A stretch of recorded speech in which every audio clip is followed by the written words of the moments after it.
Hey friends, if you wish to know more about the network and internet settings on your Windows computer, then please watch this video. I will guide you through everything.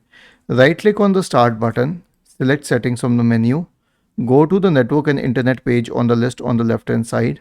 In the right pane, you will find a lot of settings. Now I will explain each and every one of them. So first of all, I'll explain Ethernet. This is for those who are using an Ethernet cable. Basically, the only main option you have here is to check the option for a metered connection or not, and then you can obviously change the authentication settings. Now in Wi-Fi, you get a lot more options. So these options include the fact that you can change it to public or private network, and this is basically used to manage all Wi-Fi related settings. You can manage all the networks from this page, and this is actually the main page here, every network that you have ever been connected to. And you can also manage known networks here. I mean, the ones that you are currently connected to, you can forget them.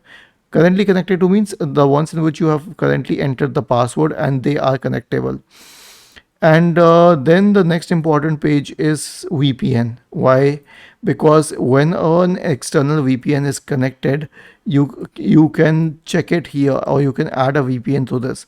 However, here's my suggestion: don't use it. Don't use it. If you are using a third-party VPN, use a third-party VPN's client. The next option is for mobile hotspot, but this is not the mobile hotspot that is picking the hotspot from your phone or any other router device. It is about creating your laptop into a mobile hotspot. This means that if you are getting internet signal from, let's say, a dongle, then you can share it elsewhere. Or if you are collecting the internet from a Wi-Fi network, but you do not want to share the Wi-Fi network with someone else, then you can use it, and you can keep a different password. Like the password is different here, you can use a different SSID and password to share the network with others. Okay, so this can be very helpful in a few cases. After this, there is something called as the airplane mode. This is just a switch. If you turn it off, all network will go off, and this is something that we used in flights. The next is proxy. So you remember that we used to open Internet Explorer and go to internet settings and manage proxy. All of that has come here, and it is an easier way to manage the proxy settings of your system.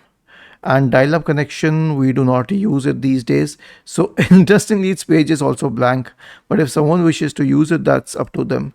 And advanced network settings. Now the main thing in the advanced network settings page is the network reset page. Go to network reset, click on reset now, click on yes, and it will reset your network, but you will also have to restart your computer. Was this helpful? If yes, then please subscribe to the channel, and if not, then let us know in the comment section of the video so that we could investigate further. Thank you for watching this video and have a nice day.